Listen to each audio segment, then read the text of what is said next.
Well, folks, just in case you haven't heard it yet, there is some really big news coming out of London. King Charles has somehow found the time in his very busy schedule to turn down the heating in the Buckingham Palace indoor pool. We already know that the king wants to cut down on energy use, and apparently this has resulted in the swimming pool that's used by both the royal family as well as palace employees getting a lot colder. But there's also another royal development on the environmental front. Now, of course, that's a cause that the House of Windsor has become very focused on in the last couple of years. We already know how Charles insists on everybody turning out the lights when they leave a room, and I'm sure he makes his dog walker use those biodegradable poop bags as well. But that's not even what we're talking about here. It has been announced that Prince William's $95 million Earthshot Prize is getting together with YouTube, and they're planning to work on, quote, co-branded campaigns, events, and creator collaborations over the next couple of years. Okay, I know, this doesn't sound incredibly exciting, but still, this is a really important moment. This is the first time that a member of the royal family has joined forces with YouTube to work together. So yes, folks, this is a pretty big deal. I think that everybody working at William's Kensington Palace and Earthshot offices should get a big cookie today because they sure deserve it. What's so fascinating about this is not only what the prince is doing with his mornings, but the degree to which William is showing up Harry. If we go all the way back to the early 2000s, when the brothers started their working royal careers, they shared similar charitable interests and work. For example, William became a patron of the conservation charity Tusk, and Harry was working with African parks. And then in 2009, they came up with the idea of the Royal Foundation. It's an umbrella organization for all of their philanthropic interests. And of course, environmentalism was a big focus. And for the most part, until Megxit, things were going pretty well with the foundation. Years were passing, wives were added to the foundation, the scope was growing, money kept on coming in, until, of course, Megxit, when Meghan and Harry ran away to the US. And then in 2020, after Harry had settled into his new life in the US, he got back on the horse and he started talking again about the climate crisis. Since then, Harry has done what he really knows how to do better than anything else. Talk a lot of talk, but not necessarily do very much. But anyway, he continued to talk a big talk. For example, last year he talked to a partially empty UN General Assembly saying, "Our world is on fire."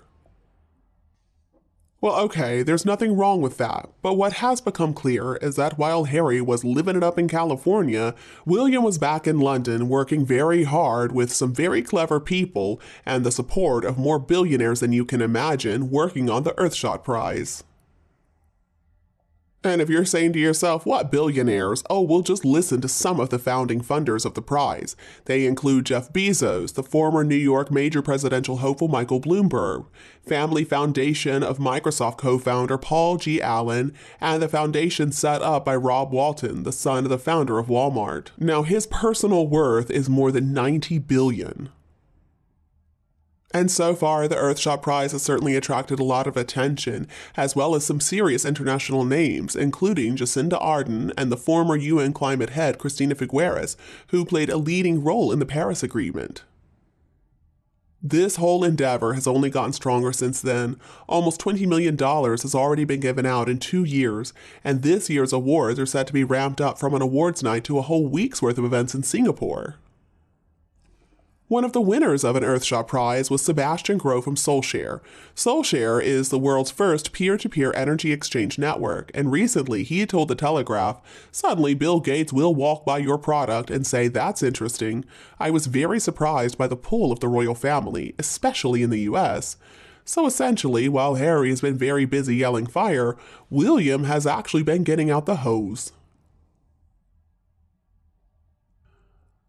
What the YouTube announcement on Wednesday really highlights is the fact that of the two royal brothers, there is one prince who has actually done a lot of real, meaningful work when it comes to the climate crisis. And the other is a guy who was once tricked by pranksters posing to be Greta Thunberg to help move 50 penguins from landlocked Belarus to the North Pole. Indeed, if you look at the numbers and the details, you can clearly see that William is way ahead of Harry. In its first 2 years, the Earthshot Prize has provided $19 million in funding to help climate projects. And then Meghan and Harry's Archwell Foundation has given out $4.7 million across all of their causes. Not very impressive. William also created a 5-part BBC documentary about climate solutions, and now he's going to be making videos with the biggest streaming platform in the world with an audience numbering in the billions.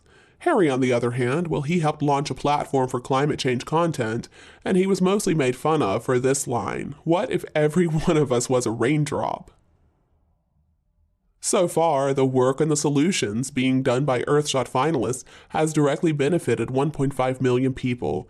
It has also helped to protect more than 2 million hectares of the ocean and saved 35,000 tons of CO2 emissions. Some pretty impressive stuff indeed.